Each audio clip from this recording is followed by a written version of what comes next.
Okay, hey guys! Hopefully everybody can hear me. Please do let me know in chat and all that if anything does go wrong. Yeah, I'm really excited to host the Title Tuesday for today. Yep, awesome! So I got a new mic too. If you guys have seen any of my previous streams, I'm usually using a headset. So this is slightly new for me as well. So of course, if there's ever any issue, please do let me know. Hello. It's so great to see you all in chat today. Yeah, this is a new mic. Also, I see that there are already like 700 people in the event, which is just crazy. Like, look at all these people. The top 30 at 2,900. So, hello, Chess Bay. It's so great to see you. Hello, Crazy Coffee Man too. You came out to my test stream earlier, and I was like, oh, well, you'll definitely be seeing me on the Chess.com channel too. So this is super exciting, and just a reminder to everybody,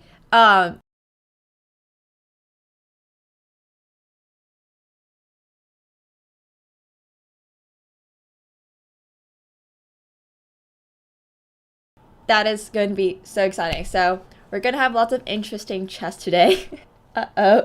Yeah, I got my laptop to stream on like 720 and I just like forgot to change all of these slides to that. Yep, oops. But this will be really exciting, and we're like 3 minutes away from starting. So, just once again,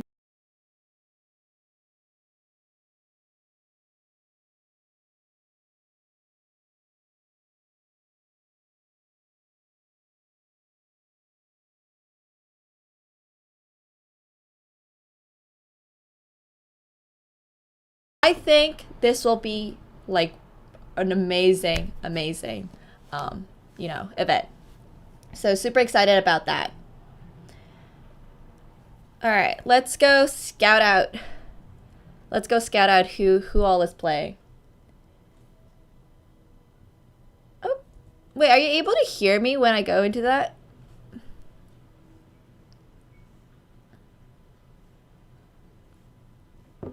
All right. Okay, so we have Hikaru, we have Grischuk. I'm not sure who this is. Oh, there's no mic in that scene. All right, got it. Okay, so I can't just switch into that. Oh no. Okay. Sorry about that, guys. I was just talking very briefly about how there's like a $1,600 prize fund. And that's very exciting. But we can see that there's so many strong players. We have like, oh my god, I can't even count how many GMs we have. But like basically the first 30 people are all GMs.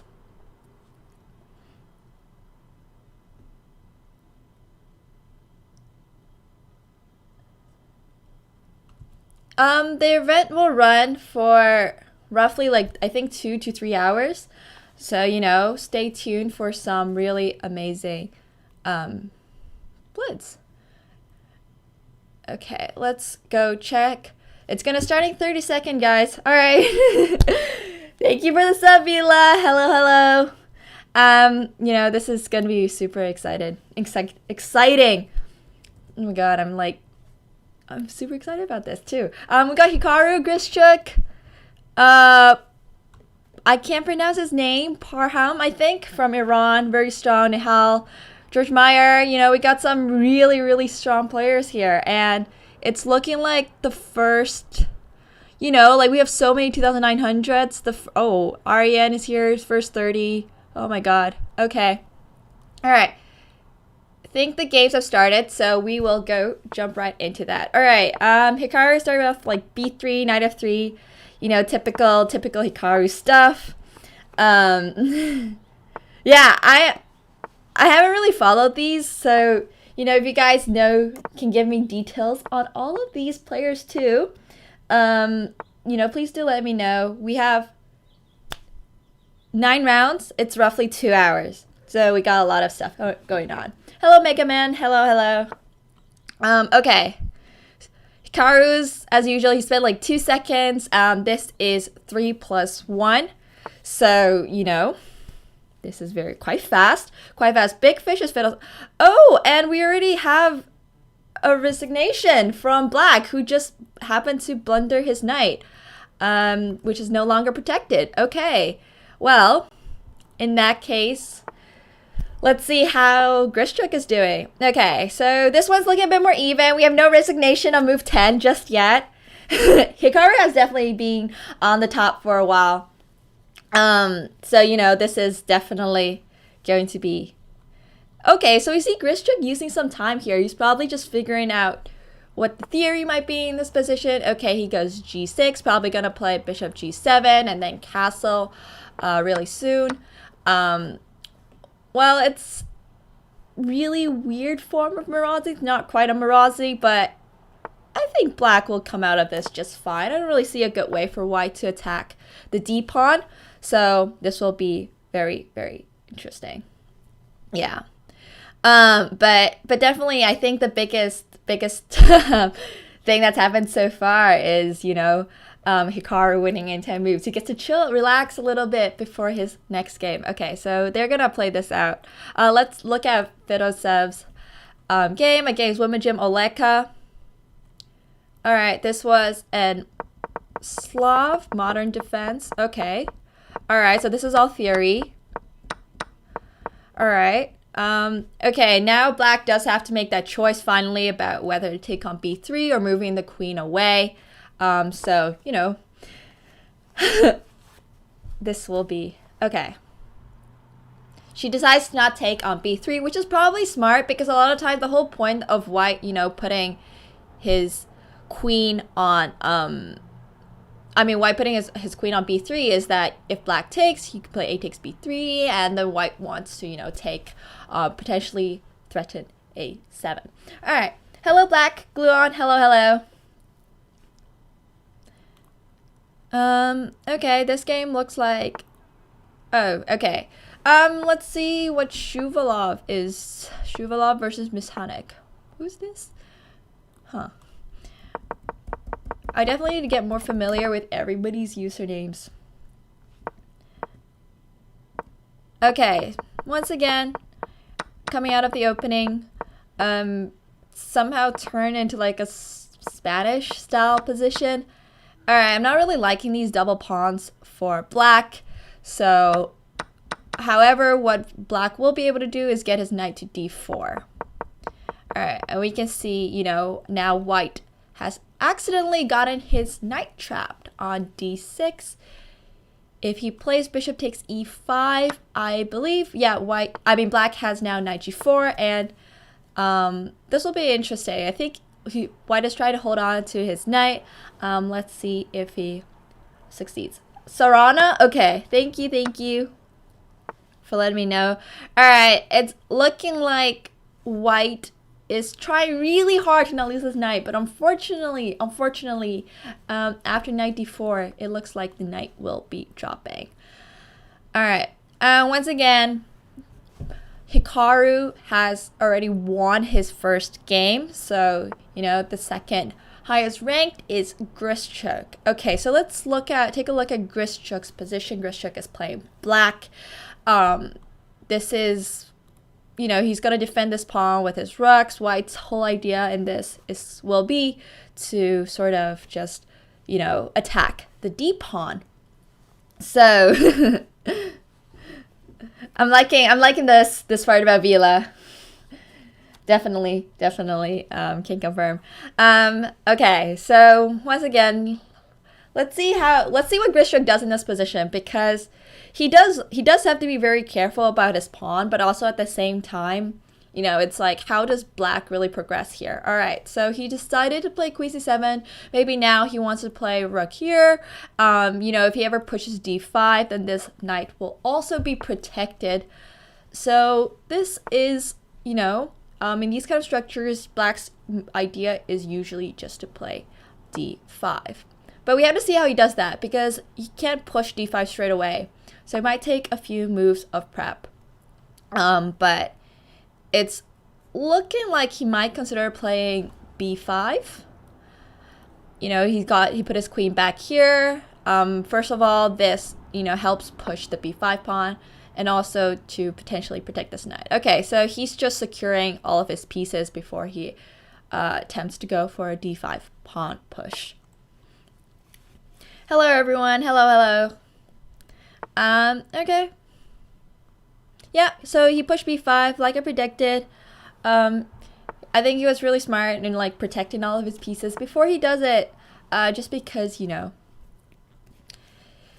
don't want to lose any pieces here. And white is running dangerously low on time. He's got 14 seconds. Whoa. He needs to play faster for sure. Hello, Daniel. Hello. It's great to see you. Okay, so white is just letting his clock run, and I like black's position now. I think black has done a really good job of, you know, getting out of that middle game with the slight edge. So yeah, I mean, for sure, once again, this is like a 9-round, 3-minute plus 1 second tournament, so the games will be relatively fast. You know, the 1 second does make quite a significant difference compared to having a 2-second increment, just because it feels more like 3-0, right? It feels a lot more like 3-0. So, you know, white is running really close to just losing on time here.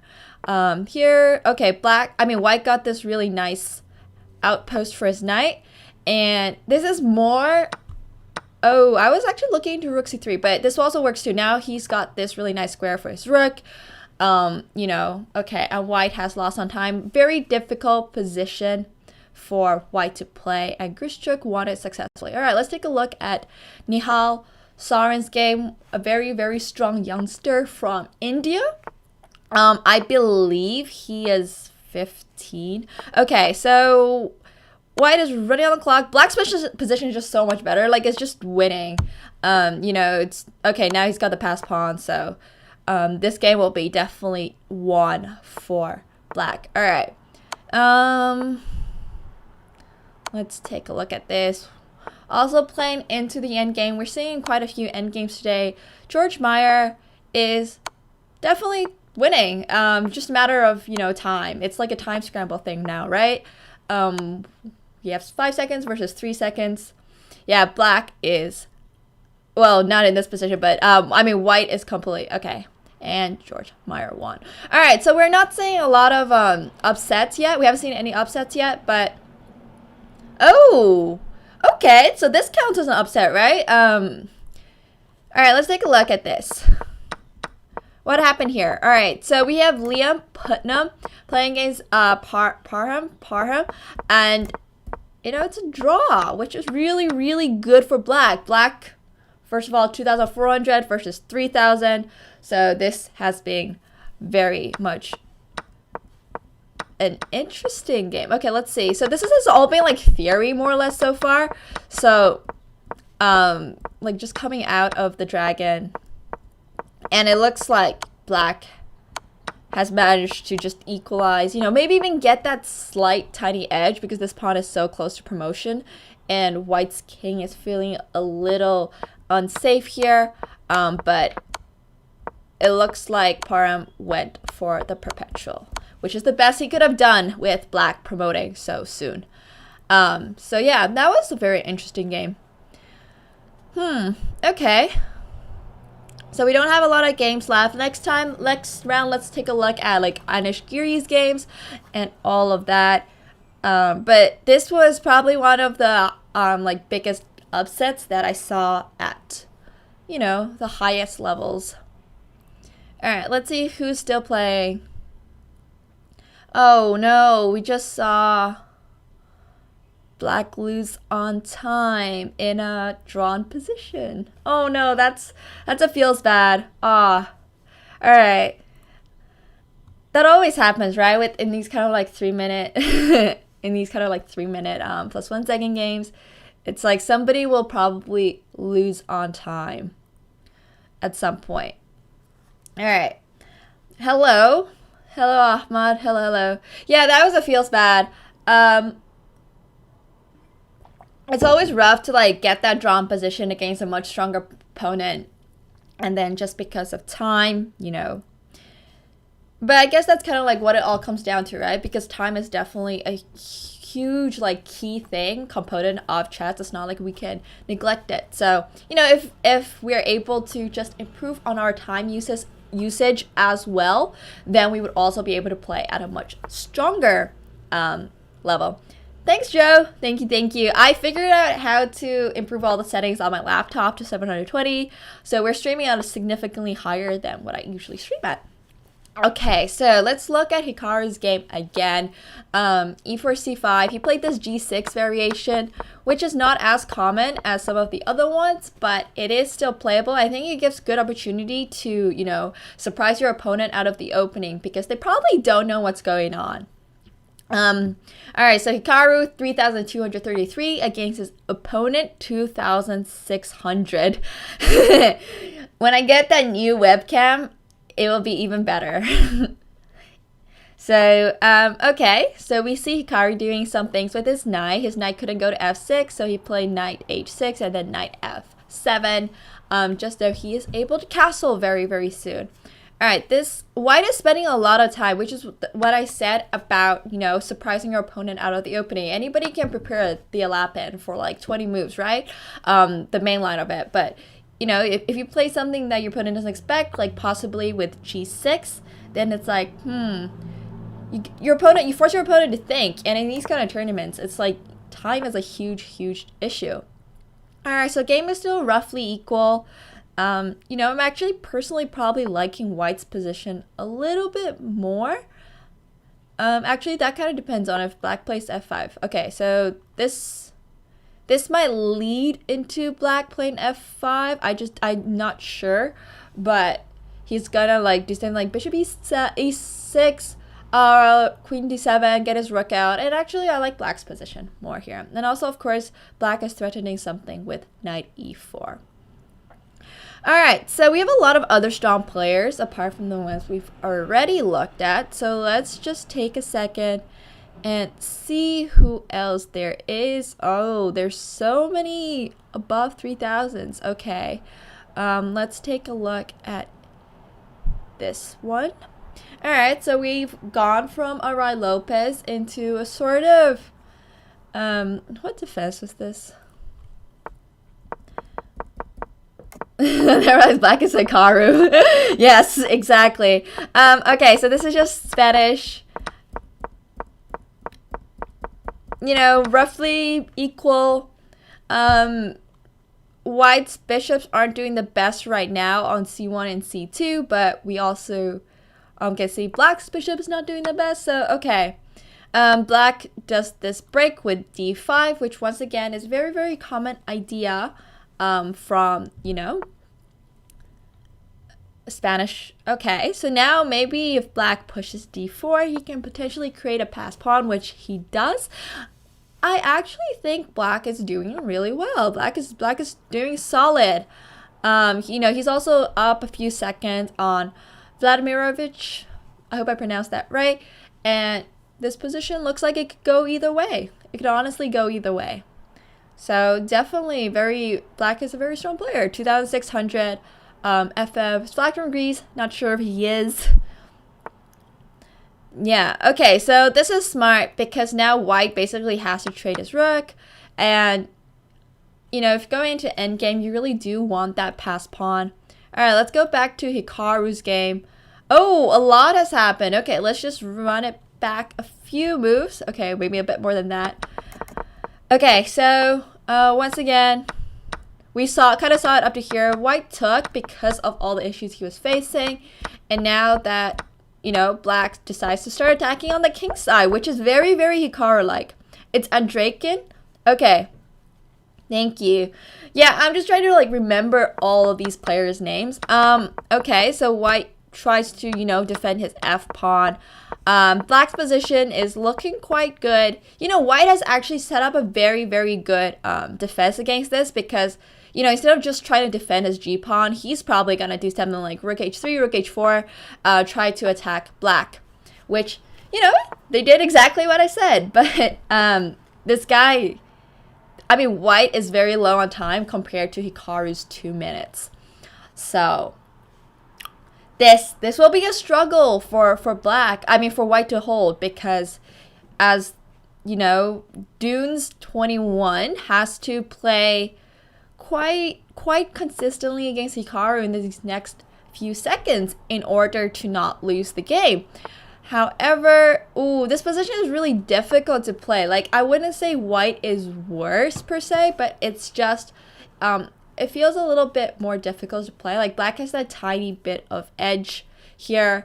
White cannot play queen f5 because bishop is protecting the pawn. That's why black's bishop is staying here. And we can see that, you know, black is trying to cause a lot of problems for white. He's got his rook here now. And, this is really difficult. Like, this is what I say, right, guys? The person who's always attacking in the blitz game is usually the one who's better. So, yeah, whoa. Okay, so took, okay. Here, and Hikaru's position is just better. He's up the pawn, and you know he's gonna move this rook, and he could probably, I mean, white also has to watch his time, but this is looking like, this is looking like a win for black. Actually, you know, I take that back. Pawn material's even now. Black has the d pawn. Black does have the d pawn, which is a pass pawn, but so white also has the e5 one. So this is looking like a very, very close game. So if black pushes d3, king e3, he's got to defend this square. All right, this is rough. If rookie, okay, knight has to move. Oh dear. Oh, and white loses on time. Okay, I think this position is already, you know, lost, because this knight is really much very trapped. So this is just a very hard position for white to play. Although white did put up a very, very good fight against Hikaru. Once again, not easy to play against Hikaru. White did an amazing job. Hello, Face Chess. Hello. It's so great to see everybody today. Dirty flag. Well, I wouldn't say it was a dirty flag. I think the end game, you know, both sides played well, but at the end, you know, Hikaru always did have that slight edge coming from both the middle game and also, you know, played out better. Okay, so white is, he's got 4 pawns versus black's 1 pawn. Okay, I think Grischuk's got this game in the bag.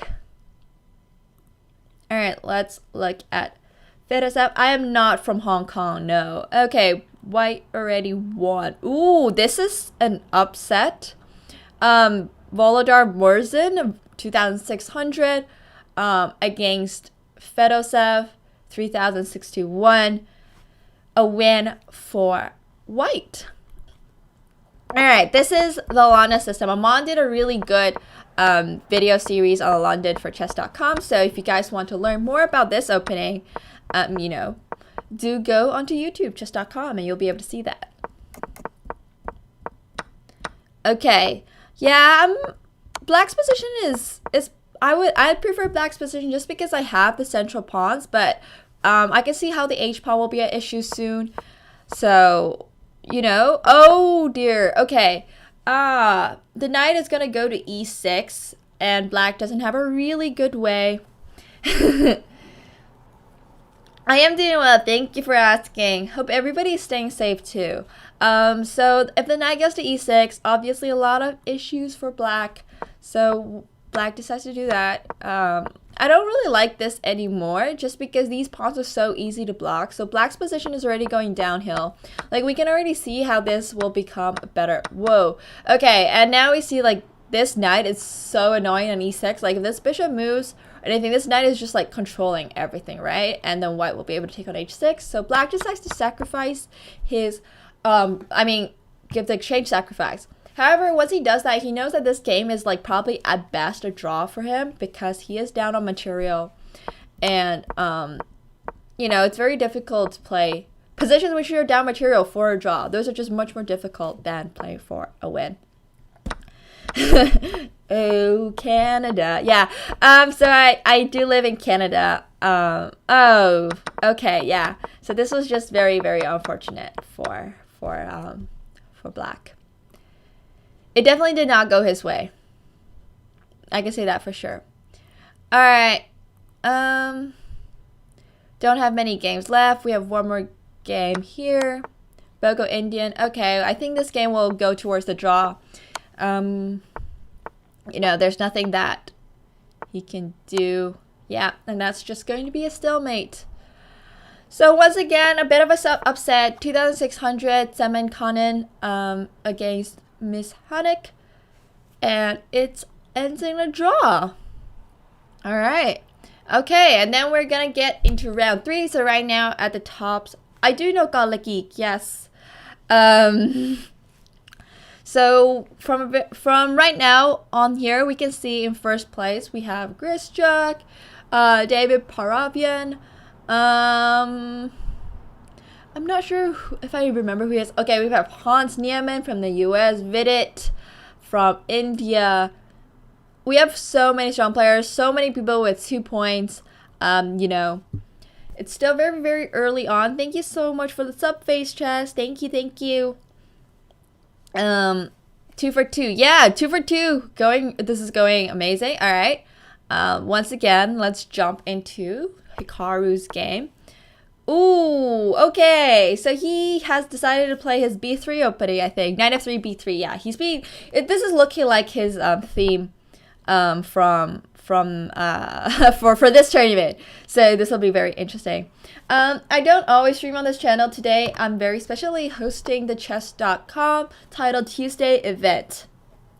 Yeah, he won last Title Tuesday. I can definitely believe that. So, maybe if he puts f3 and h3, we're going to see a row of pawns here. Not quite sure what. All right, maybe he'll play f3 next move. This will be very interesting for us to see. I just kind of want to watch this game to see if he plays f3. Like, is he actually just going to play f3? That would be that would be the best, most geometric position.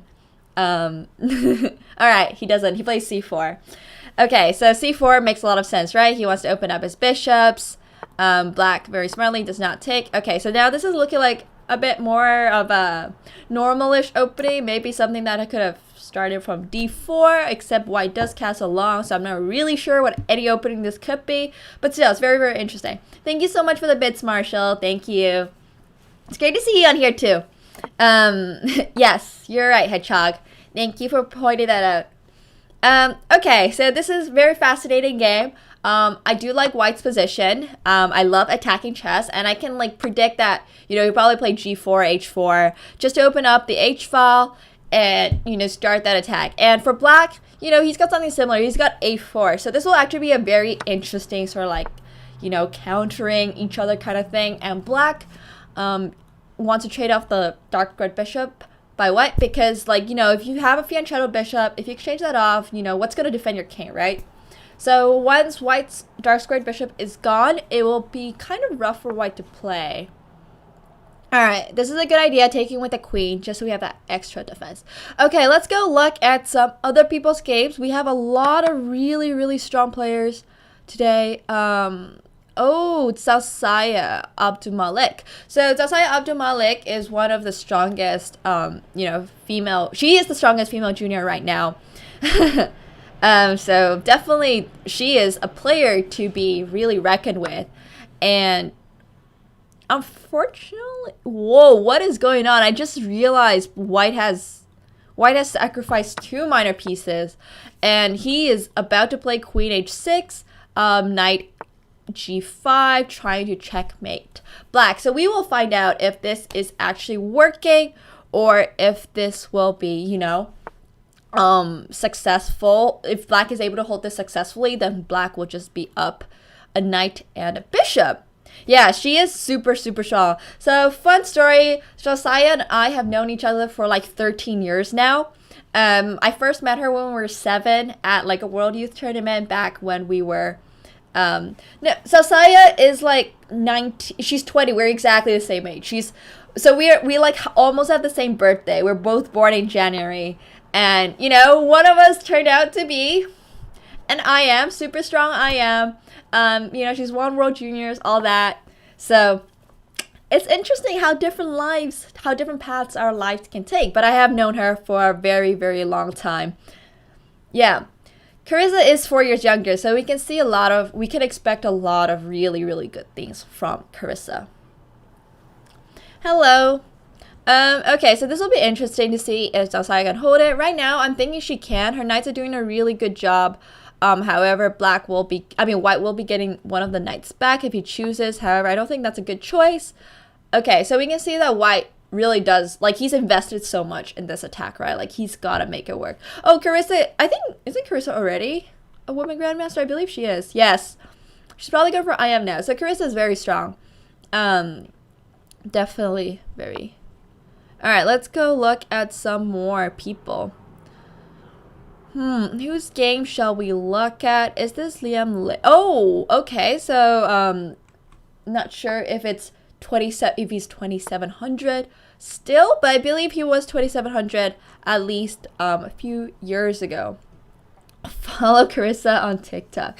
Oh, Carissa is an IM. All right, that's what I believed. Hello, guitar guy. Oh, it's another Liam. Okay. All right, but anyways, very, very strong. 3000 against GM Stania, 2700. This is Liquan Liam, right? This is Liquan Liam. This is what I thought it was. All right, Spanish. We can see that it's a little more open for a Spanish, I think, because we didn't really see the pawns getting locked on this side. We didn't really see pawns getting locked on this side.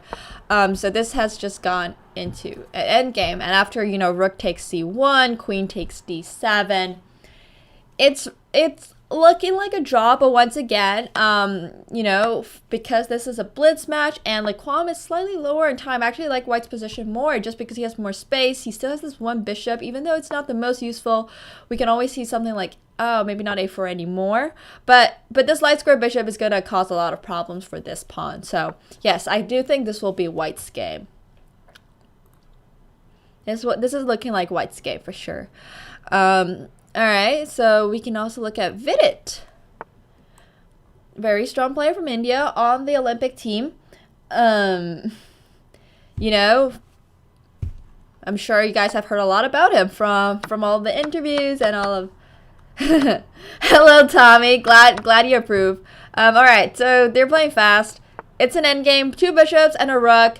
Vidit has the 2 bishops. I would say that this is winning for White just because of the material, but it might be a little hard to keep track of where your pieces are just because this is... Oh, no! White just missed bishop d4! Oh, I could have just gotten the queen. Did you guys see that? Yeah.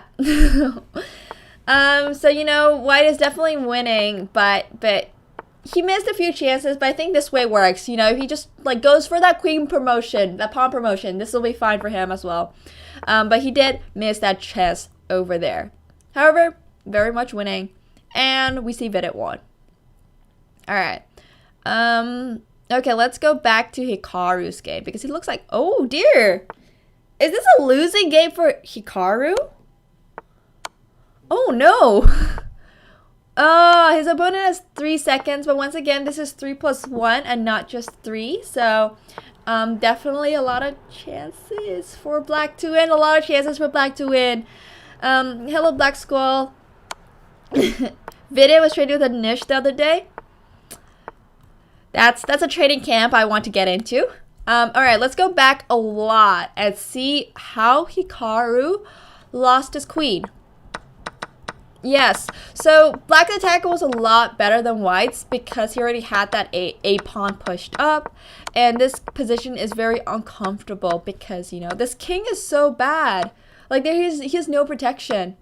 So yeah, that's just unfortunate. Okay, and I guess here he doesn't really have a whole lot of choice because Black is taking on a3 and he's also threatening rook d8. So, you know, White went for the choice of not getting checkmated and decided to give up the queen. But that is basically what led to this position in which Hikaru is completely... What?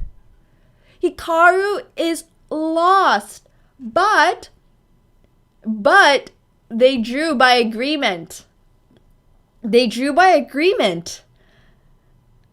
I am like shocked right now. Like this was Gordima's one chance to beat Hikaru.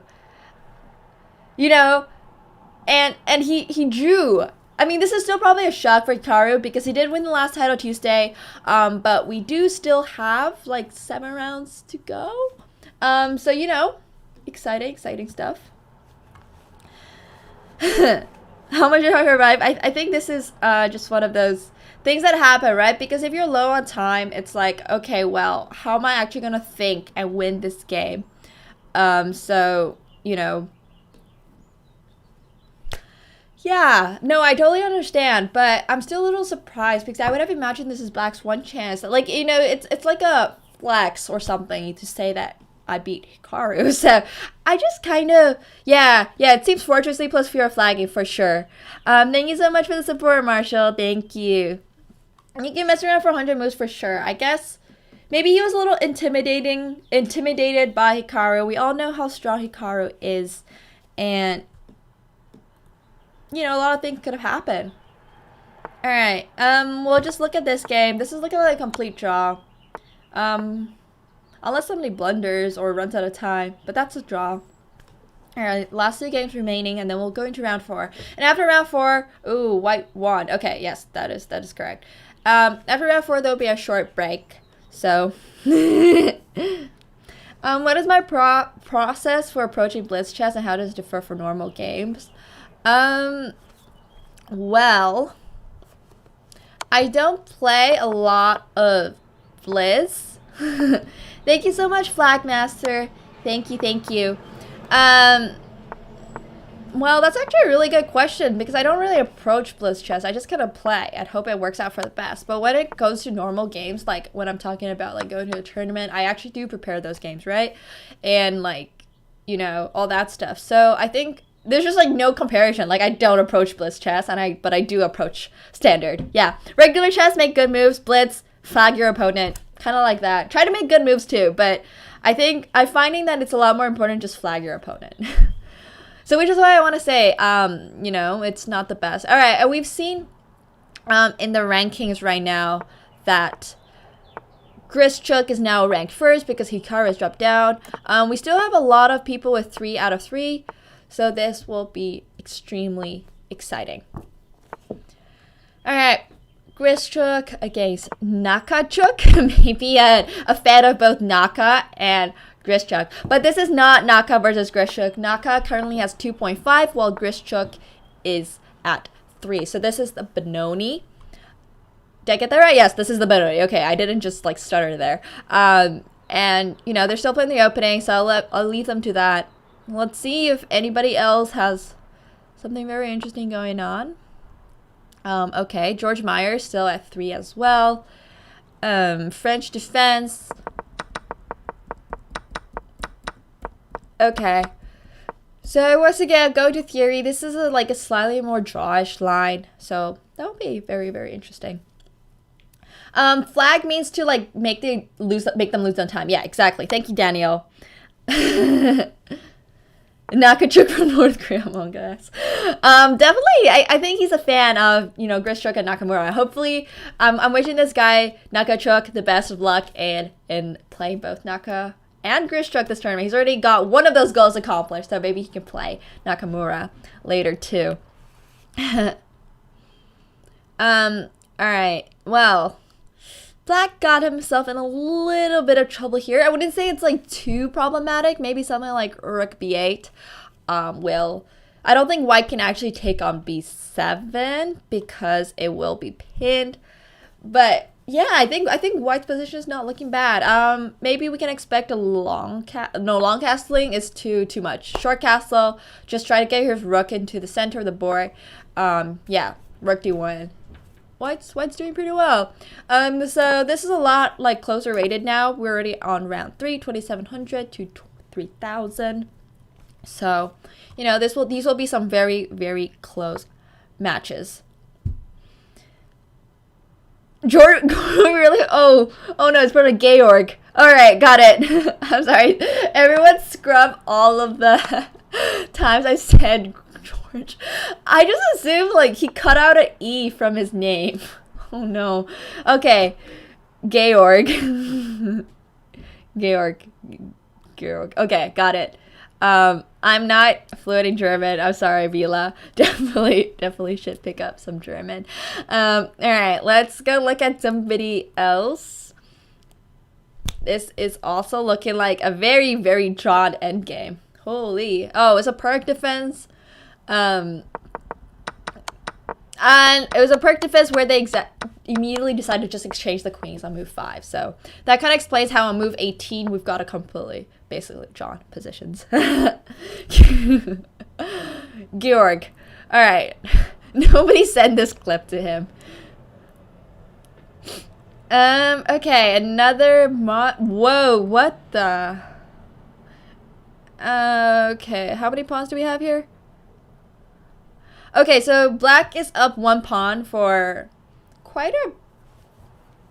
Like, his position is very, very cramped, but a very good question will be, how does, you know, white beat black in this position? Like, what is white gonna do? Maybe rook f1 and then f4 is an idea, because otherwise this position is hard for white to break through, right? And we can see that white is thinking a lot about this. So, Alexander. All right, this game, I'll let white think about what he's going to do. Oh, this is Alexei Dreyev. Okay. Yeah, it's still looking like a draw. Okay. Who do we have here? E4, C5, Sicilian. I think we've seen like a lot of moderns and perks this round. We've seen like the whole Nakamura's B3, G3, that kind of stuff.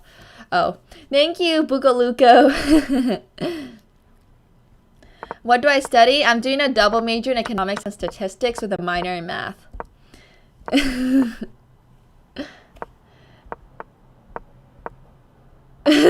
Old school's going on chess. Well, imagine if there is, you know, standard tournaments on Chess.com. I'm sure we'd get a lot of players to play that too. Oh, you know, we can just appreciate a lot of like the things that they do. Like here, it's like pushing pawns is quite simple. The idea is to just attack the king, right? And white is trying very hard to defend against this position.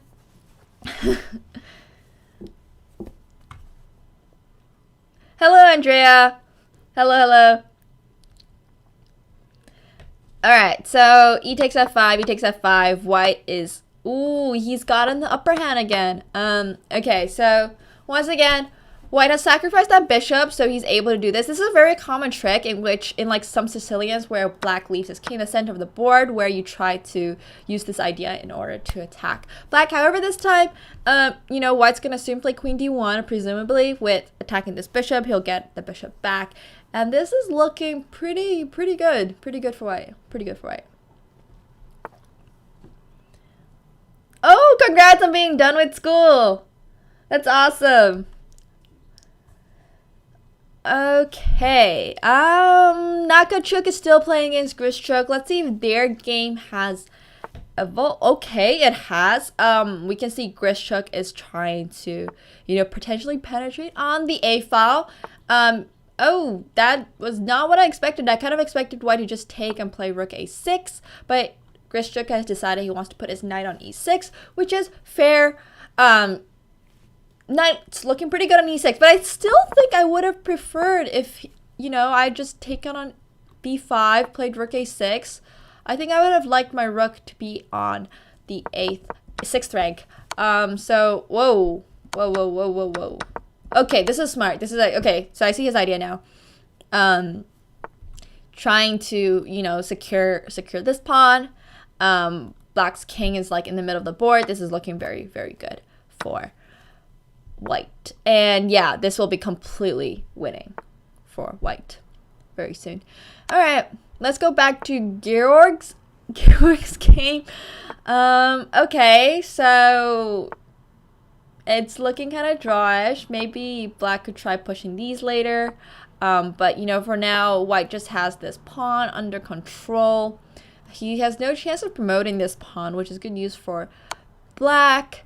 But, you know, now the question is, can white stop black from doing anything on this side of the board? I think the answer to that will be yes. All right, so now, you know, this is just a draw as well.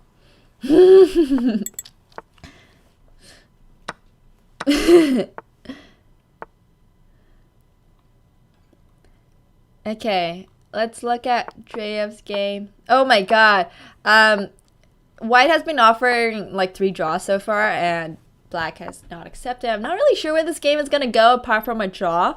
So, you know, stay tuned, stay tuned. We're playing on like 2 seconds each in this completely drawn endgame. It's like, well... Alright.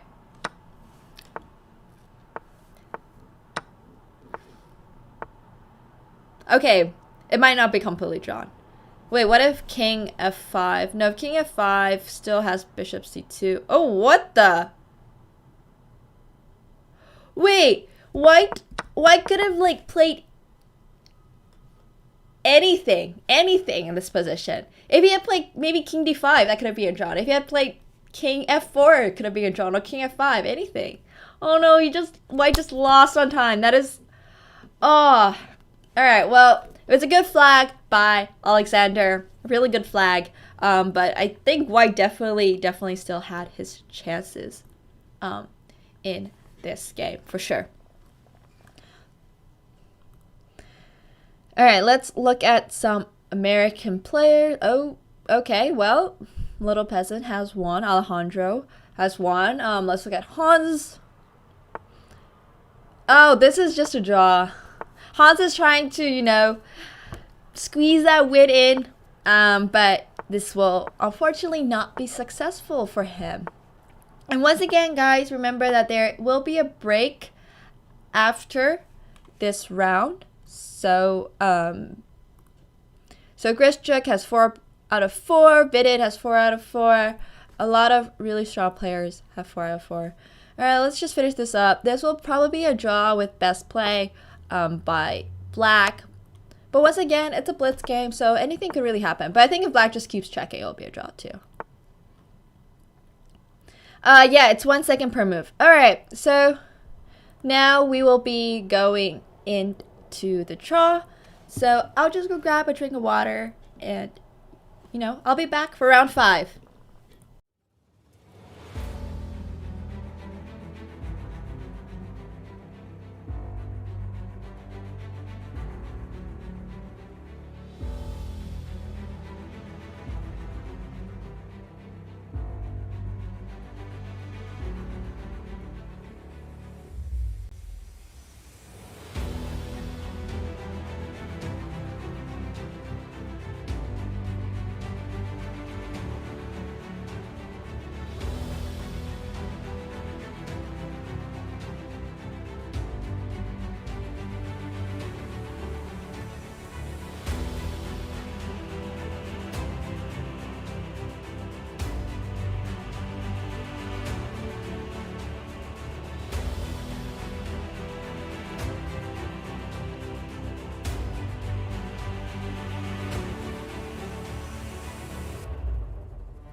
And I'm back. Alright, hope you guys had a good break there. You know, at the top of the rankings, we have some people with still 4. We have actually quite a few people with 4. I think there's like some 20, yeah, some like 20 to 30 people with 4 points. So we still have 5 rounds to go.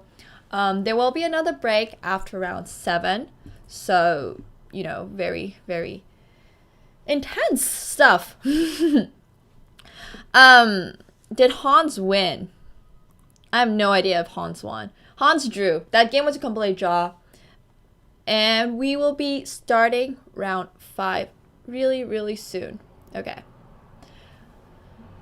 Who do you guys think will be the favorite to win this?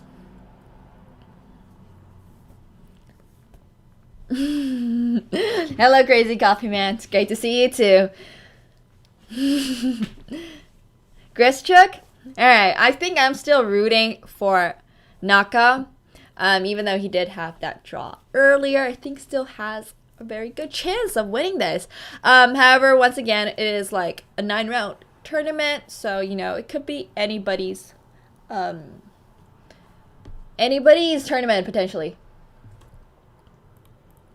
Okay. Are the games back on yet? I don't think so.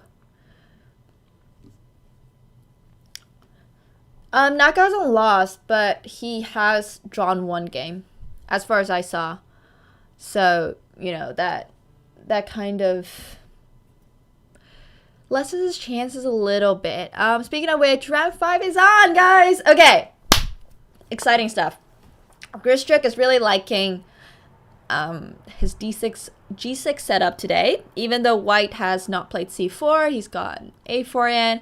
You know, we're probably going to see something like knight C3, E4 potentially. Alright, so still slow start to the opening. Let's go look at what second table is doing. Okay, you know, this structure is looking very familiar. Looks like a lot of people are into playing, you know, a little slower today, which makes sense because when you're playing 3+1, if you go into like a tactics matchup against a really strong opponent, that could be very, very difficult for sure. Nakamura, I'm looking forward to hope Nakamura will win, I guess, rooting for that. But, you know, I'm pretty impartial. This could actually be anybody's tournament, you know, like this could literally be anybody's. It's just, it was very unfortunate that Naka drew early on while a lot of like the other top players is still holding 4 out of 4. So kind of hoping like he gets back into, you know, the top tier, so he's able to play Grischuk, Alexander, you know, all of these really, really strong players. So that's what I really do want to see. All right, let's go look at some people we haven't looked at yet, like Oparin, very strong player as well. This position is looking interesting. Okay, so I would say white has to move his bishop away, secure the d pawn. Yeah, well, he goes this way. Okay, so this is probably better. I'm liking this position for white, honestly. I think white has good chances here.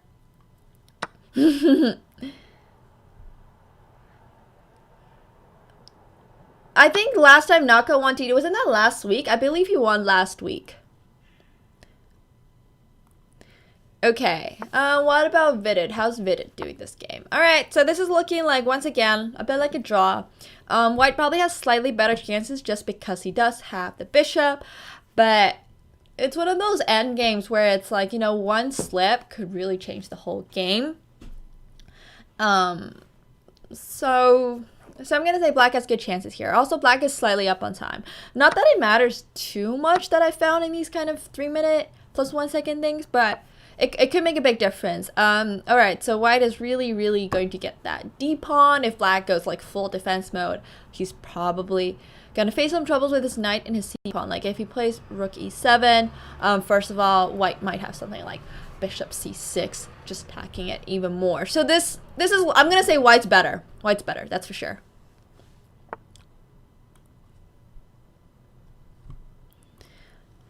Okay, let's go back to this game. Borsch, who's Borsch again? I just saw that. Borsch is Maxim Matlakov. Alright. Oh, last week was Salim Saleh. Okay, my bad then. Alright, so black's got an interesting setup here. If white ever wants to get rid of it, he can play knight h4. So I'm not sure if this is the best idea by black. And also white is like up a minute. Not too good. It's not looking too good for black, I'm gonna be honest. I'm not liking black's position particularly. Alright, who else? Let's go back to Grischuk's game. Ooh, what happened here? Okay, so we kind of stopped at like d6, a4. Black brought his bishop out. White played that. He's trying to, you know, not let his bishop get trapped. So black has to play h5, which Grischuk did. Russia has so many 2700. It's so true. Like, I cannot remember all of them. I don't believe MVL is playing. I don't believe MVL is playing today. Okay, so, you know, black has to do something about his bishop. And now the question is, what does white do, right? If he allows his bishop to be captured, these pawns don't really protect white's king particularly well. So now it's looking like white will be captured. Now white's king is an issue. And, you know, all of these pieces, this is still, like, these are just have not moved yet. And this is, I think, what white did not do so well is that, you know, he had a kind of weird opening. He pushed a4, a5. I'm not sure where his pawn was gonna go from there. But now I'm liking black's position. He's got a really good center. White's position, king, is bad. This will be a very hard game to play for white. And if black is smart, which he is, I don't think he'll take. He'll probably play something like, oh, okay. I'm expecting b6. Just because it doesn't give white, like, a lot of counterplay, right? Like, if you take on a6, then he's got all that. Okay, or that, and take with the queen and potentially attack b2. So, interesting stuff. Okay, let's look at how board 2 is going. Yeah, I'm liking white's position. Black has the pair of bishops, but this bishop is not very useful. He's facing 2 pawns. It's like a pawn chain, so not very good. But white only has 6 seconds. How did white end up with only 6 seconds? Where did he use all his time? Okay, so he used all of his time on one move, bishop b1. He spent 58.9 seconds on playing bishop b1, which in my opinion is not worth it. I mean, I'm not going to say it was the easiest move to make, but I don't think it was worth spending 58 seconds on. So, you know, now white has to play this position with a lot less time on the clock. And it's not really like it's easy to play with 2 seconds. At least it's 1 second increment, but it's still very, very, very difficult to like, you know, play this kind of structure with only 1 second and like a 1 second increment per move. So if black plays this well, I think black could definitely possibly get the win as well. Even though I do like white's position just a tiny bit more. Alright, what else is there? Let's look at this one.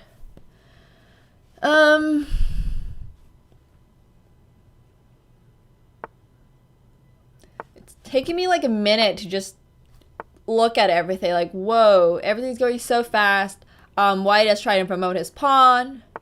Black is just trying to defend it. And this is looking like a lot better position for white. Let's see if he's able to convert it. Okay, this is looking completely winning now. Actually, it's not completely winning. It's not completely winning. Because if black's able to just defend like this against this pawn, it's like, what does white exactly push, right? However, I'm going to say white does have the better chances, but I don't think it's that easy to win. It's probably just... Actually, now that there's less pieces on the board, obviously if you exchange knights there, that would have been a draw.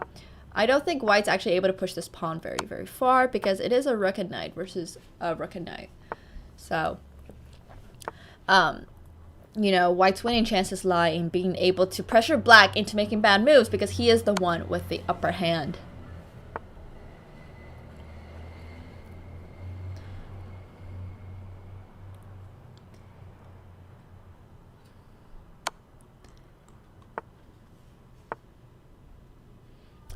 Okay. Okay, white's winning. It's an opposite colored bishop, and we know that a lot of times opposite colored bishop endings are supposed to be drawn. Oh no, wait. I think this is also a draw because if he pushes this pawn, actually this should be winning because, you know, he'll go try to get that pawn. He'll force, well, black will be forced to take that one, and then white will be able to capture this one. So this will be most potentially a win for white. Most potentially. Actually, apparently with white not doing that, I'm guessing is actually a draw, even if he does push h7. Unfortunately, I'm not an expert in like opposite color bishop endings, but this is white's shot at winning for sure. It's just a question of whether or not this is actually winning. Now, obviously, you'll go back there, and it's really difficult actually to push this. Oh, I see, because if the king ever like leaves this place... Oh, what the... Okay, this could be anybody's game. I don't know what I'm saying anymore. This could be anybody's game. I think it's winning for white. Yeah, I'm gonna say it's winning for white. I think it was just always winning for white. I don't know why. Oh, but it won't be because now this pawn will never be able to push. So this is a draw. It doesn't matter if white's able to promote this. It will just be a draw because this color of the promotion square is different from the color of the bishop we have. Yeah, so this will be a draw. All right, that was a really interesting endgame. I was just like, is this a draw? Is this a win? Is this a draw? But that was a draw. That was a draw. Black played really, really well. Yeah, he got his king here, which I didn't think about because he can just use this bishop to defend against this promotion square. So that was a really good game by both sides. It was very interesting. Who's still playing? Wait, what happened between Grischuk? Huh? All right, well, Alexander has survived with his 3 seconds. You know, this position is going to be a draw as well because I don't think black is able to actually convert this. But he definitely has the worst hand, but I'm really curious as to what happened with Grischuk's game. Grischuk won his game. All right, Grischuk won his game, guys. So right now at the top of the standings rank, white did definitely mess up bad, but he was also playing like on 3 seconds. So he definitely did his best. He definitely did his best. Let's just see where Hikaru is in terms of the rankings because I don't see him. Ooh, he has 4.5 out of 5.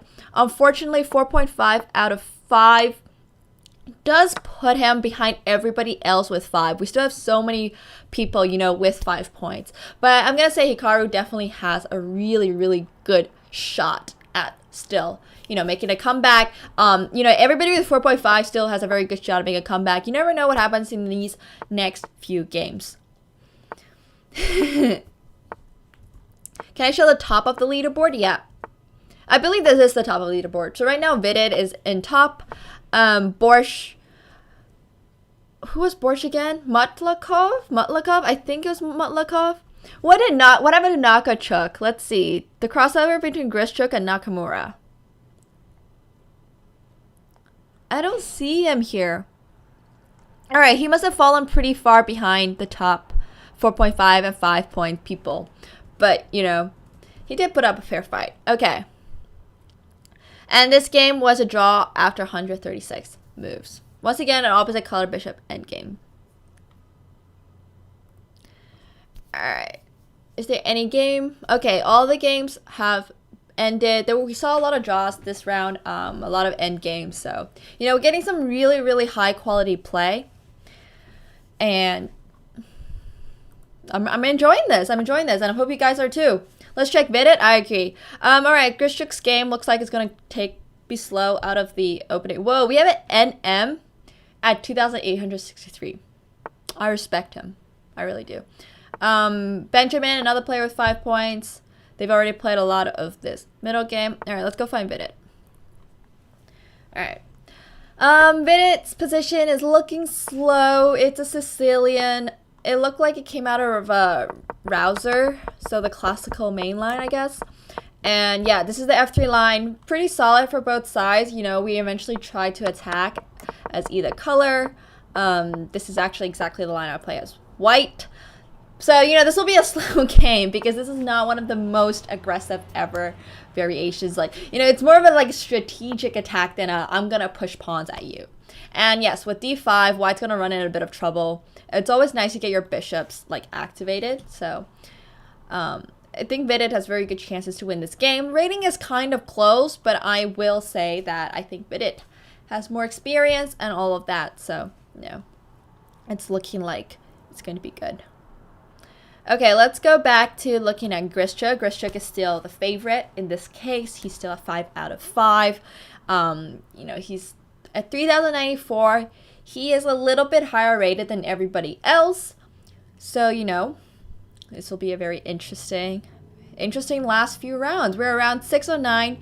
Once again, we have 9 rounds total, so we still have 3 rounds to go after this one, and we'll be taking a break after round 7. So after the next round, we'll be taking a break. Okay, so, white has pair bishop, so does black. I think this is a very even position. I prefer white's position slightly more just because black does have this e-pawn that's not really able to be pushed up, and he's got like this really good pawn structure, and we can potentially see some doubling of the rooks on the e-file. However, with black's breakthrough on b5, white does have to decide what he's going to do. Is he going to capture or try to... Yeah, so he does this. He's going to get this passed pawn momentarily. The question will now be if he can hold it. And I think the answer is no. So the rook's attack, this pawn is attack. He will still have this b pawn as the potential passed pawn. But it's very easy to block against one of these passed pawns when white only has the light squared bishop now. Because you don't have, like, if you put a dark squared, if you put the knight on b4, potentially, then... or b6, then white will have to figure out some creative ways in order to push the pawn. But white does have a little bit of an edge just because he does have this pass pawn during an endgame. But otherwise, it's looking slightly Josh. And now he has to also figure out how to defend against the d5 while potentially kicking his rook out. So this will be hard because he can't really move away his rook to defend this. And he can't just move his bishop because black will take. So this will be... it's kind of looking like a draw, even though white does have that pass pawn. You prefer black? Okay, that's fair.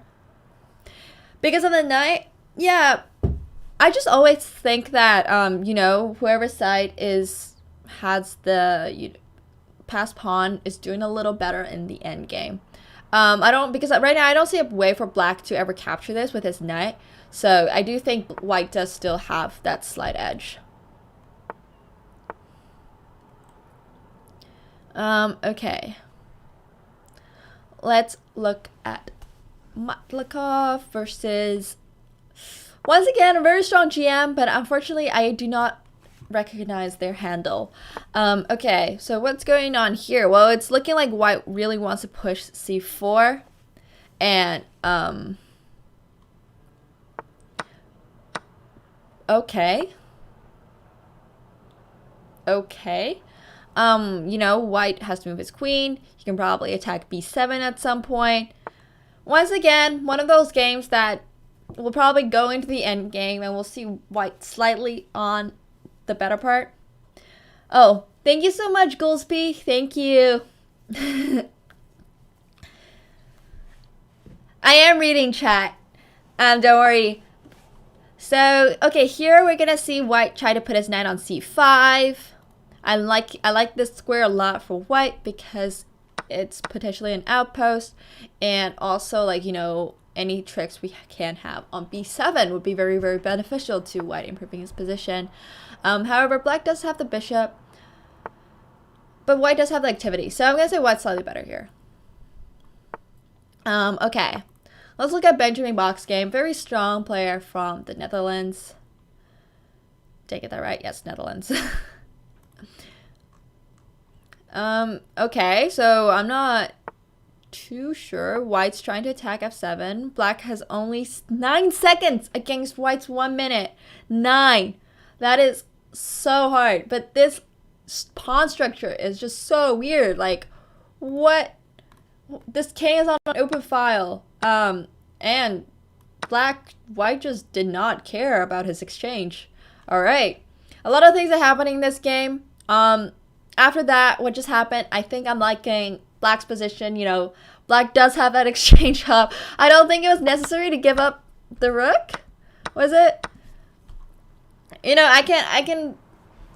White's position is not amazing by any shot, but I don't think it was necessary to give up that rook. So I think black has some very, very good chances here. That's complete chaos. Whoa, whoa, whoa. I came here and suddenly somebody just gave up their exchange. Like, what?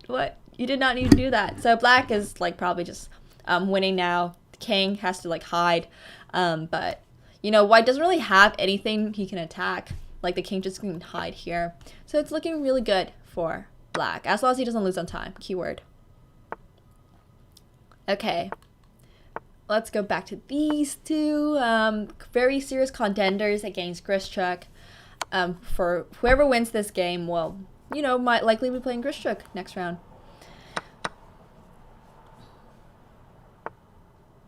So it's looking drawish, more or less.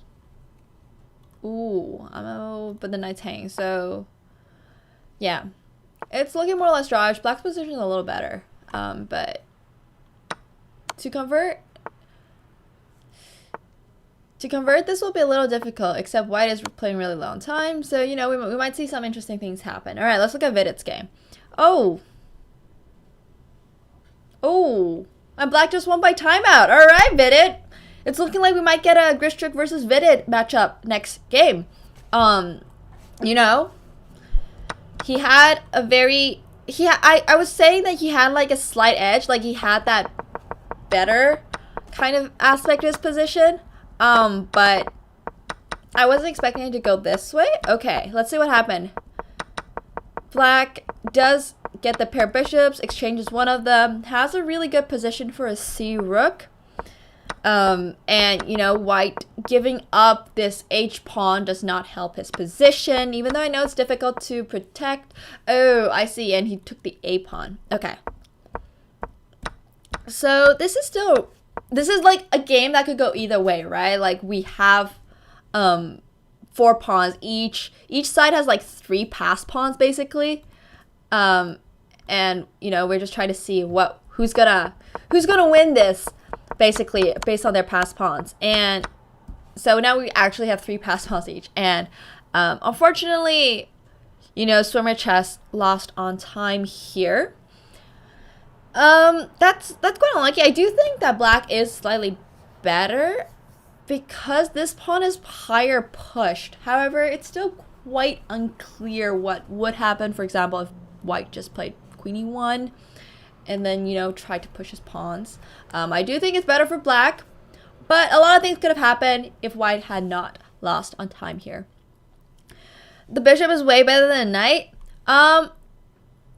Probably, yes, that is true. But, you know, knights can still do a lot of fancy tricks, and especially after a queen e1, you know, black still has to move his bishop somewhere, and the knight can potentially form a blockade, and if black ever pushes any of its other pawns like this one, then we always have potential perpetual check ideas. So, you know, I do think this game could have been very intense in its final moments if it wasn't for the fact that white lost the time. All right, black won. So Hikaru won. Hikaru is at 5.5 out of 6 now, and, you know, he's back in the game. All right, let's see what happened in his game very, very briefly. All right, so another modern defense. Black has his king on f7.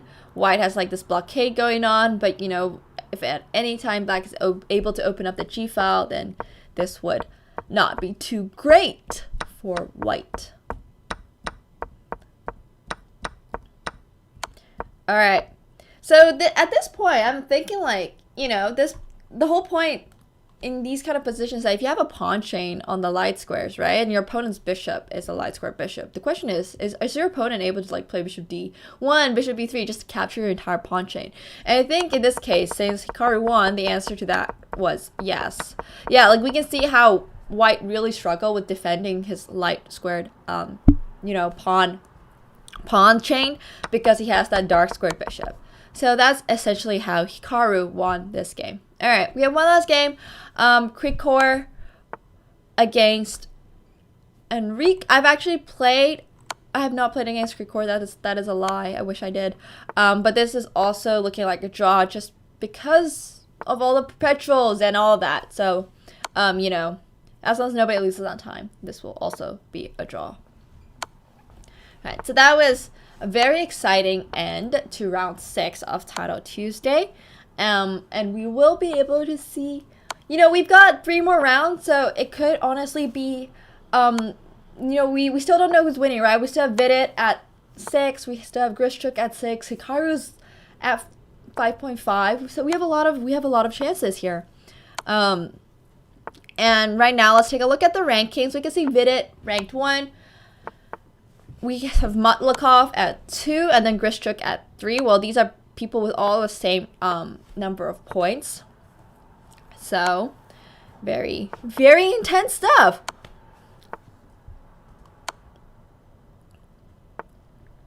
I do not speak Spanish, no. It was stalemate if he took on f8. I wasn't even looking at the game, fortunately. Oh, no! If he just plays... Oh.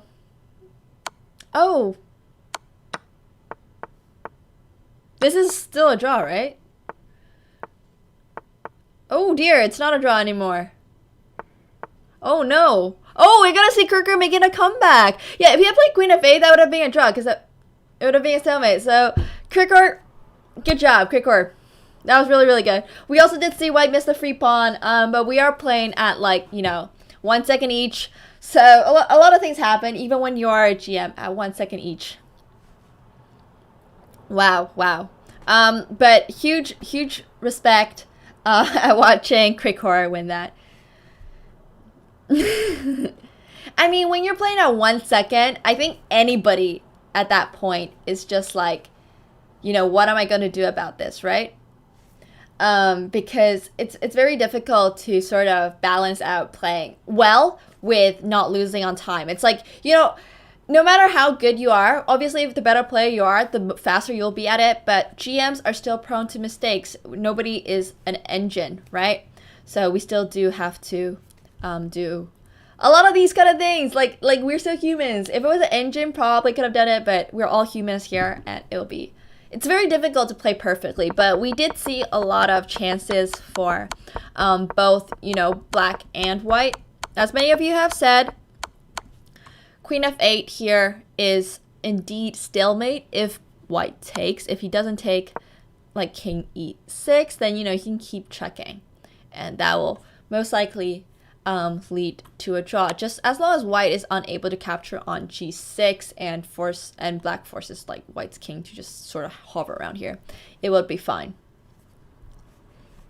Thank you guys. Thank you, Smislav. You can see the rankings. I've got, like, the rankings pulled up on the side, like right underneath my face, but you can also see the rankings if you're in, like, the Title Tuesday tab, and you can look at the top bar, and then there's, like, Title Tuesday there. Okay. All right, we're into round 7. Whoo. All right, we've got Grischuk against Humayun Tofigi.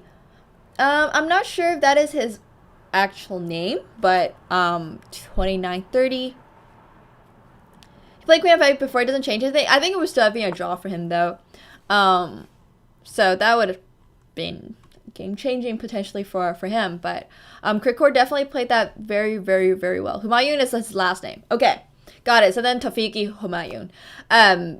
Very strong player. 2930 on Chess.com against Grischuk. Only like 100-point difference. I think this is one of the closest matches we've seen so far with Grischuk, right? Like, we've seen Grischuk play a lot of 2800s, 2700s, but right now, thank you so much, Ryder, for linking it. Okay, so Grischuk is white. We've already seen black get the pair of bishops. White has, you know, pretty decent knights because he's gonna, like, eventually try to take that pawn. If he had played knight c3, knight b3 there to try and take that, black had bishop c2. So I believe that white, you know, has to, like, activate his pieces a little bit more before he's able to start trying to capture black's centralized pawn. But once again, we're looking at an endgame, right? And this is you know. Yeah, Borscht 7 is Matlakov. Thank you, Taiga. So this is going to be a very interesting endgame because I think like White's chance in this position is to really have to like hit these pawns because otherwise it's going to be quite annoying, right? And you know, I don't think Black wants to exchange his pair of bishops because once again, pair of bishops versus knight, this own game is not that close. It's probably better for the pair of bishops.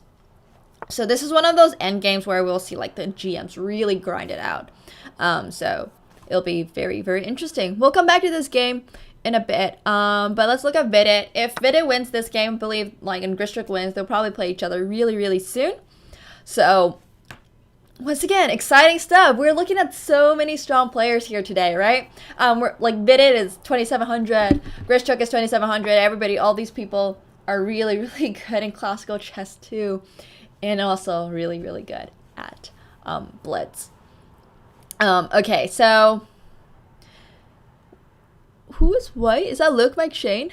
I can't really tell from his profile picture, but strong British GM.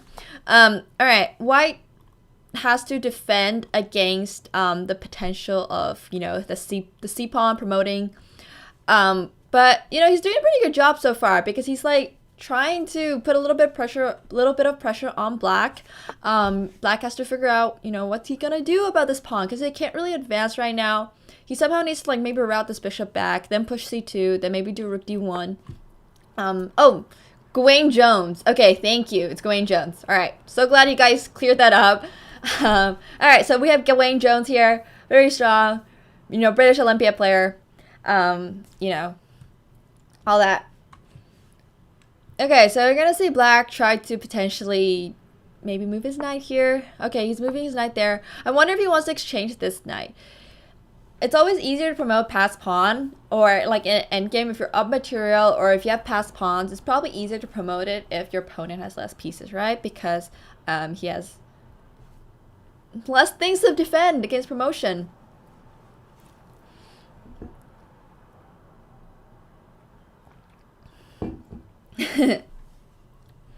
Thanks, Crazy Coffee Man.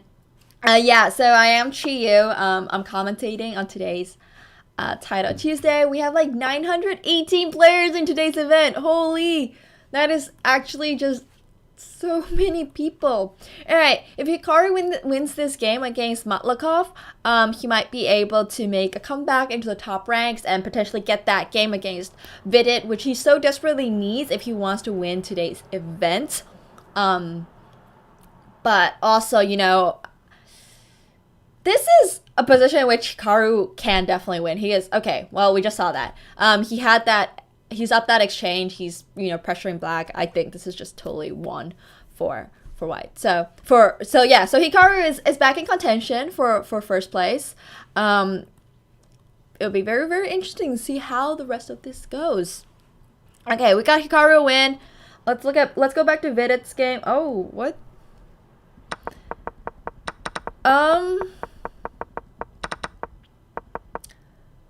So Vidit being up the exchange has to defend against, like, you know, both of Black's pair bishops, and this is really difficult to play against. I'm not sure what's gonna happen now. You know, he has to give up his rook or play that, which, whoa, what? Okay, so if like Black plays bishop, okay, bishop e4, same idea. You want to save this bishop, right? Because what's White gonna do here? He can't take. If he takes this, he's definitely losing the rook, and then it'll be back to you know, Black will be able to take. Okay, so he doesn't do that either. So now Black is just up the bishop, and I think, oh, I was expecting maybe bishop g7 just so White doesn't have any tricks, but this also works. Black is just up the bishop. He has 2 pawns for White's 3 pawns. Oh no, is this gonna be, that will be a perpetual. All right, so Vidit grabbed the perpetual there, but I do believe in this position, if Black had just played bishop g7, there would have been no perpetual for White.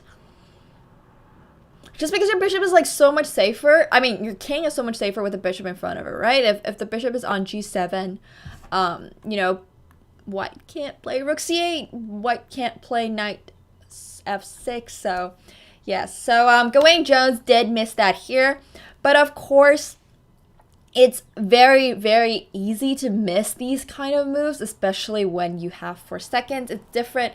It's different for us, right? Like, we're viewing it, we're not like the ones in it, right? Like, his heart is probably racing so much. But Gawain Jones did miss the chance to win here and put himself like miles ahead of his opponents, but it was still a very, very good match. I mean, a very good game against Vidit and Gawain. All right, let's go back to looking at Grischuk against Tofigi. It's looking like White's very slightly better, but I do believe Black is able to hold this draw. I do think Black is able to hold this draw. I don't think, you know, as long as he doesn't lose this pawn. Well, he can't really take that, can he? Because White has rook c7, so... Ooh. Ooh, things are changing so fast. I'm like, I can't think fast enough to be able to say exactly, okay, so rook f8. I think, yeah. I think White's got this win. White got this win. I think, you know, Tofigi missed a lot of things there. So White won. We have Grischuk in clear first. And that was an intense game. So, you know, Grischuk is 7 out of 7. And once again, after this round, we'll be taking a 5-minute break before we go into round 8 and 9. You know, these are the intense rounds. We've got all the fair play thing. We know we're ensuring that this tournament, this title Tuesday will run smoothly in the last 2 rounds as it did in the first 7. So this endgame just slowly, Grischuk really grinded out this endgame, right? Like, he just slowly got better and better and better. I think Black should have just defended his c-pawn. I don't see a reason why you would not defend your c-pawn. Like, I believe that, oh, maybe it's because of g6, right? That would be an issue. So what I would have recommended is maybe just play rook c6, and if White ever tries to push g6, then, you know, just keep the rook on the 6th rank. If his king is there, able to protect his g7 pawn, Black should be fine.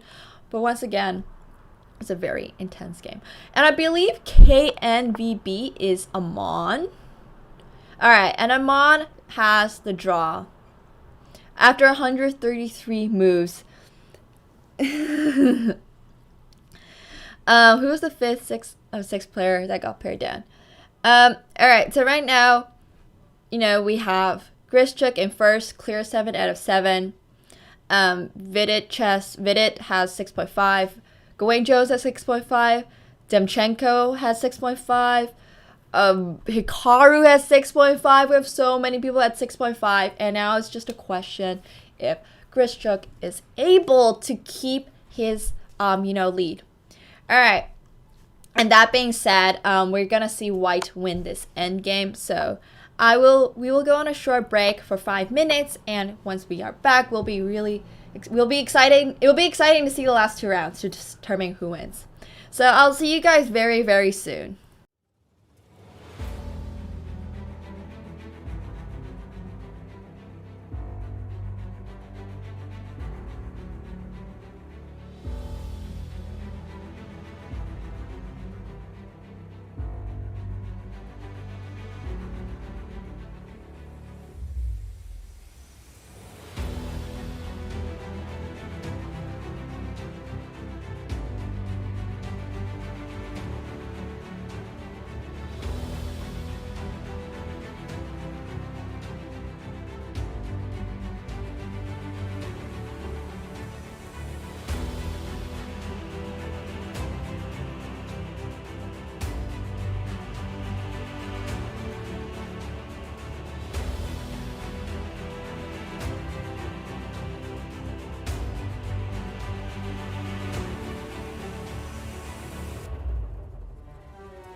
Alright, hey guys! So I'm back, and I hope you guys are all ready for the last 2 rounds of this week's Title Tuesday. So once again, as a refresher, we've got Grischuk in solo place first at 7 out of 7. We've got Gawain Jones at 6.5 out of 7. Alexander 6.5, Vidit at 6.5, Anton. These are all names that you've heard before in classical tournaments and also previous Title Tuesdays. No, I have not changed my shirt actually for X Like a Night. This is the same shirt I've been watching for this stream in the last bit. So what I am really excited to know is what's the pairing going to be like for this round, because we are going to be going into the most important games. There's only 2 rounds left. This one, round 8, and also round 9. So, we've got Hikaru versus Grischuk on board 1. Exciting stuff. All right, this will be like the closest match I think we've seen in terms of rating. We've seen all day. Hikaru at 3,231, Grischuk at 3,100. Both very, very strong players, and they've played each other over the board as well. So we've already started into the Rai Lopez. It's looking like a Berlin that got blitzed out. Oh, Berlin with d3. So basically, this is what I like to do too. If you're not into playing the Berlin, you can play d3 and just say no, I don't want to play the Berlin. But of course, playing d3 versus d4 still makes a difference because it's a little bit slower for white. You don't get as much play. Yes, so Grischuk has been doing very, very well. Definitely can't say he's probably been practicing. This is Blitz. This is Blitz for sure. This is like 3 minutes plus 1 second, so it's very, very different from what they play over the board. But very exciting. Still very, very high quality chess. And right now, I would say that this is one of those Spanishes where it's like we're going to expect that end game. We're going to expect that, possibly 100 move grind coming from, either Grischuk or Hikaru or Naka in this case, because I believe that, after pawn takes or knight takes, either way, you'll get either like a double pawn here, or if white decides to just not take, which he did, as I was about to finish my sentence. Oh, okay. I'm not sure if Grischuk missed that or if he just like, okay, take it. But by seeing his clock is running down a little, I'm guessing he did not see that actually. However, still not the biggest loss to Grischuk, but it does, give any potential edge white has had away. I mean, yeah, it does, because I think black will now, get his bishop outs. And then he'll be able to just, that's too far. My mouse is a little slippy. But he'll be able to get his rook out. Yep, queen e7. This is looking like bishop e6 next move. Exchange off the bishop. We're going to have a pretty solid endgame for both sides. Rook takes f6 doesn't work because queen takes f6. And, even though it is pinned, but he can take with the queen, right? So black can take with the queen. So rook takes f6 just does not hold that. And you also don't really want to play knight d5 in a situation where your f7 pawn is potentially under attack. Just because it could be they only ever played once on Chess.com. I'm sure they've played a lot in classical tournaments because they're both like the top players in the world. So this is a very, very strong matchup. White has slightly worse pawn structure. He has 3 pawns. 3 pawn islands versus black having 2. But, black's king is a little bit more exposed. So, I'm going to say that right now, it could be anybody's game. Maybe I'm even slightly leaning towards Hikaru's position now because black can't really take on b3 since then f6 would indeed drop. So it's a good question of like whether or not Naka can protect all of his pawns and if black can get something out of this position. So yeah, there are 9 rounds today. We're in the 8th round, so we have 1 more round left after this. It's very, very, very intense match. All right. Whew. Okay, so they're playing fast. We see a lot of things happening. White is going to try to capture these pawns. Now black has kind of the upper hand. Like, do you notice how fast that changed? You know, black will probably try to take this at some point, or he's gonna defend that. Queen will move back. All right, this game is intense. But let's look at how some of their competitors are doing. So first board, a lot of amazing stuff happening. On board 2, we've got Anton Demchenko against Alexander Bortnik. And it's looking like another kind of a draw. I'm going to say white's a little better just because black does have this structure going on here. And also, you know, he's got a pass pawn already. Maybe he can try to win the a pawn. So white does have the edge in this endgame. All right, on board 3, once again, these are all players with 6.5. Out of 7, so also very, very, very strong people. Hikaru missed Queen G4. All right, I'll get back to that game really, really soon. This is 2 rooks versus rook and knight, but white has 1 extra pawn. What's gonna happen here? I'm not too sure, but it's looking like if you take, black tries to push that. Okay, so he decided not to. So right now, if black plays c2, probably has to play rook c3 or knight d3, just to defend against possible promotion on c1. And I'm not liking this too much because what happens if rook c7? What happens if rook c7? You know, I was just thinking that maybe if you play knight c1, there's always rook a1, right? So this is looking better for black. This is looking better for black. All right, let's go back to Hikaru because we all know that this is like that one game that will decide basically how the tournament goes, because we only have one more round left after this, right? So whoever wins this game will definitely be in the lead. And it's also important to note that Grischuk is the only person with 7 out of 7. And if Hikaru even draws this game, he will still have, Hikaru will get 7, but Grischuk will have 7.5.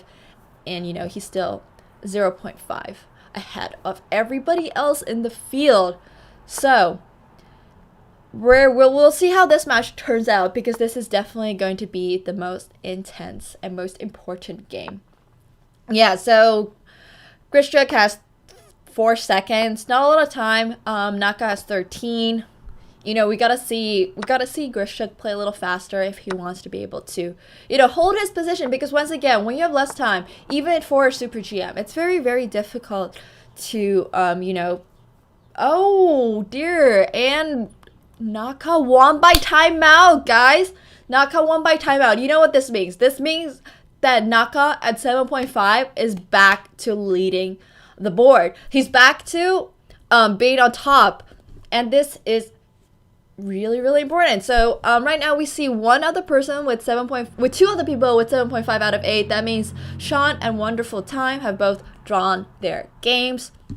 I mean have won their games. So right now we have 7.5 out of 8 being the leaders of this event this week.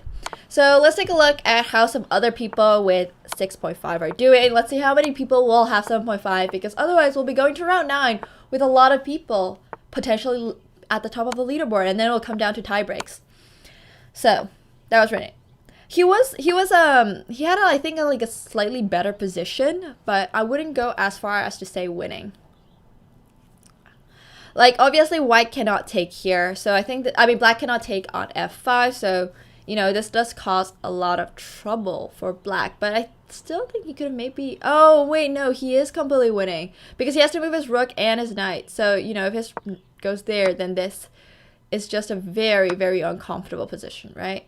You know, it's uncomfortable for Hikaru. Still would not go as far as to say completely winning, but this is also just lost because of that, so we can't play that. What can we do then? So maybe, you know, this position is actually just lost for Grischuk. Alright. Yes, Hikaru did win. Hikaru did win. He is in the lead now. Yeah, so it is winning. In fact, after a bit of closer analysis, which I do have to do because... Ooh, this will be a draw. This will be a draw. So if this game draws, that means we don't have too many people at 7.5. We have Vidit, who won his game. 7.5. Vidit's at 7.5 out of 8. Oh my god, just became 100 subs after Hikaru won. That's amazing. Hikaru is at 7.5 out of 8. Shant Sargison is at 7.5 out of 8. And we have Vietnamese Wonderful Time at 7.5 out of 8. So we've got very, very strong contenders. So this will be a draw. This will just go into a draw. We don't really need to look at the end of that. As long as nobody loses on time, it'll be a draw. Oh, okay. I think these were also people with 7.5. No, 6.5. All right. So we've mostly finished looking at everybody with a very good chance to win this tournament. Oh, Tuan Minglei. Okay. Thank you. All right. We got Vidit on tie breaks at the top of the leaderboard. Then we got Tuan Minglei. And then we have Naka and Shant. All four of them are at 7.5.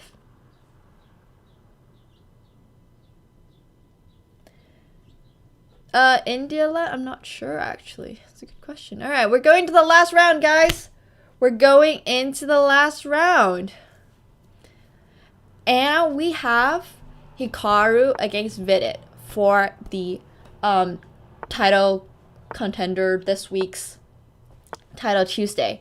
So, this game basically decides who's going to win first of all, the $1,600. Not the $1,600, I think it was $750 for first place.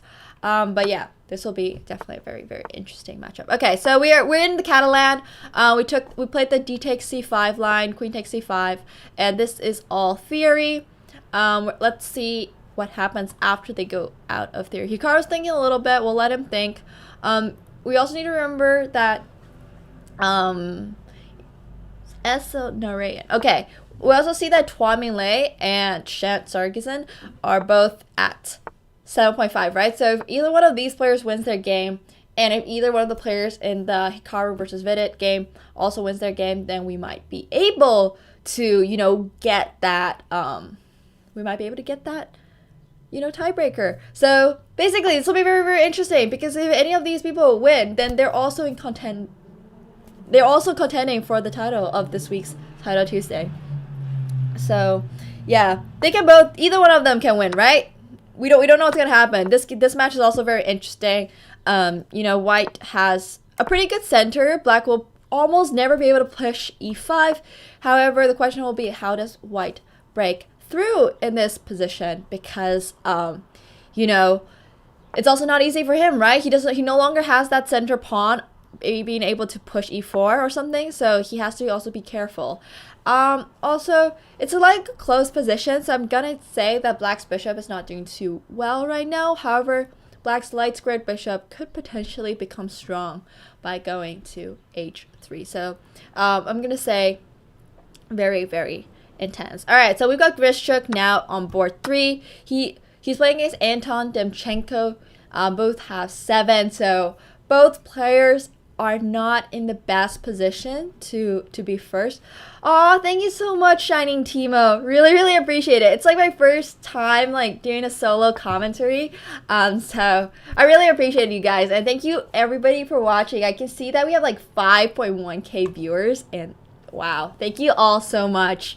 All right, so I'm gonna say that Grischuk, Anton, they don't have the best chances. They only have chances really if both of these boards draw. So we're gonna focus on Vidit versus Hikaru, because I think this will be the most intense thing. All right, so once again, if you missed the first part of the game, it was a Catalan, and this is kind of the structure you get after playing D takes C4, sorry, where White doesn't really have a breakthrough, but Black also is kind of trying to prep something either e5 or c5 is kind of usually okay, and he pushes e5. Is kind of what Black does, but the question is always going to be did Black break through at the right time, right? That's the most important things with all of these with all of these things. Hello, Chess Bay. Thank you. Actually, that's a good question. Is the tiebreaker just the one that's next to the rankings? I would assume so. It is? Okay. Thanks, Crazy Coffee Man. Oh, Hikaru offered a draw. If Hikaru offers a draw, does that mean he's so confident that he's able to just Vidit decline the draw? Ooh. Okay. So let's take a look at the tiebreakers now. Hikaru has a lower tiebreaker than Vidit, doesn't he? 37.2 versus 40.7 going into the last round. It's a draw. Wait, if it's draw, what does that mean? That means Vidit has a higher tiebreaker, right? So Vidit has a higher tiebreaker than Hikaru. But Hikaru needed that win. So I'm a little confused here because that would mean Hikaru is unable to win this title Tuesday. I mean, it still was a very amazing game, but now what we will be seeing is if any of Shant or sorry, I can't pronounce his name properly. Okay. If Wonderful Time is able to win this game or Shant, it's looking more like, ooh, it's a messy position for sure. Okay, well, I mean, Shant is probably just... Alright, so we can see that Shant has 4 pawns for his opponent's, minor piece, bishop. And I am quite certain that pair bishop does a really good job of winning you the game. So, this might actually be Wonderful Time's game. I think he's got good chances if he plays knight f3. That is not what I expected. I was expecting knight f3 here because, after knight f3, king up, then you can take the rook, potentially play that for a win. But, after bishop g4, then the question becomes, okay, well, I guess, the bishop's also under attack. So, I think white's only move is to really take that knight. And after taking with the rook, black will be up the exchange with his pair of bishops. But I still think this is somehow worse than that case in which he had that bishop, right? And once again, guys, just as a reminder, we're playing for the... Alright, I forgot my mic wasn't there, but we're playing for the 1600. 750 for the top place. So this is one of the most intense... Oh, okay, so I just got an announcement that the break scores, they update off the rounds. So I guess we don't actually know who has won yet. But we're intensely staring at this match because as long as they don't draw, if one of these players win, whoever's the winner of this game will be the winner of this title Tuesday. So white does have 2 rooks, and also he's up 4 pawns. A lot of things can still happen, guys. A lot of things can... I should get at least 100 for best commentator. I don't even know if I qualify for best commentator. I don't think so. It's the best streamer, and unfortunately, I'm not playing a title Tuesday myself. But this is very hard to end and draw. Yes, you're completely right, Ramin. It's gonna be like, it's a coin toss between who's able to win this game, because it's just like, oh my god, black has chances to mate white with bishop d4, but it's also like white has chances to just promote at any given point. So definitely a match, definitely a game that we're all looking very, very closely. Poor chess fan, Crazy Coffee Man. Ooh, did you guys see that? He had like 0 seconds. Oh my god, black is playing on that. Oh no, don't black. Oh, I don't even know what to do about this. White won by resignation. Oh, no. Alright, so we got our answer here, guys. Shant Sargizan is our winner for this week's Title Tuesday after a very, very intense endgame against black. I still believe that black could have done a lot better by not playing bishop g5 and just playing knight f3. I think he thought a bit too much about this. you know, after taking, maybe if he doesn't play king g1, maybe if he goes, you know, king f1, takes, this is still, I'm gonna say it's still better to be up that bishop than, you know, having that up in exchange versus against 4 pawns. But it was still very, very difficult for sure. So, you know, we don't have to worry about tie breaks. Shant Sargison has become our winner in this Title Tuesday. So that was a very, very intense, very, very intense match. Very intense. I really enjoyed it. Thank you so much, Marshall. He's from Armenia. 3000 ELO commentary. Thank you guys all so much for watching. 8.5 out of 9 is a very good score. It's not a complete, you know, 9 out of 9, but 8.5 out of 9.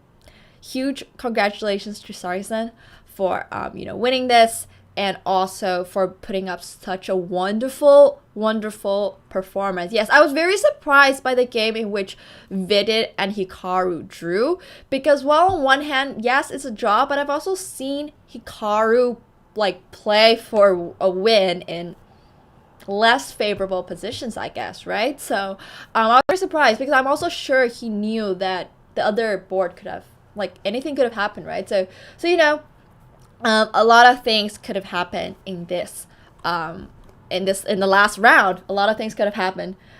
Okay, that was very, very intense. All right. All right. Who else is going on? All the games are mostly finished.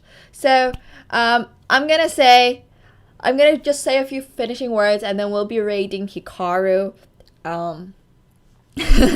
Very briefly, but once again, thank you everybody so much for coming. Hikaru does pick up his $100 because there was a 4th place prize. Grischuk gets 3rd, and Vidit gets 2nd. So once again, very, very, very strong performance by all of these players. Yes, Vila, coming from Armenia, Shant is our winner. With that last game, he played against, you know, his very strong opponent. He did really, really well. Yeah.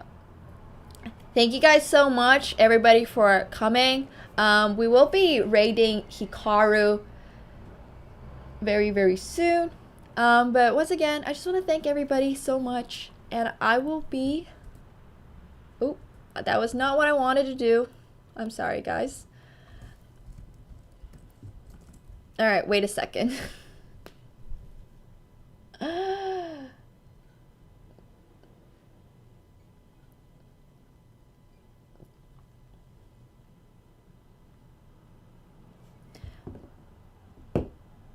right, is anybody able to get the raid for Hikaru? Because I'm having... Okay, I just need to announce it. Okay. Alright, so we'll be rating Hikaru. Thank you guys, everybody, so much. Thank you for coming. Thank you for listening to my commentary. Hope you guys had fun. And I will be streaming later this week, so please do. Oh, wait for the final standings. Okay, I'm gonna wait for the final standings. Tournament's over. Alright, so there we go, guys. We have the final standings. Yeah, thank you all so much. And, you know, here we have Shant in 1st place with a tiebreaker of 50.25. Well, tiebreaker doesn't really matter at this point because this was 8.5 out of 9. So we have Shant in 1st, Vidit in 2nd, and Grischuk in 3rd. So this was completely, you know, we were always like expecting Grischuk or Vidit or Hikaru to come back at the end, right? But that surprise draw between Vidit and Hikaru really gave the chances to Shant to win his game and come first. So thank you everybody so much for watching. Hope you enjoyed, and we will be rating the prize shares are also shared by score. So Vidit, Grischuk, and a lot of other people are going to share the remaining 2nd to 4th place prizes. So alright, so I will be hopping off. Thank you guys so much. And please do stay tuned for Hikaru's stream. Alright, See you, everybody.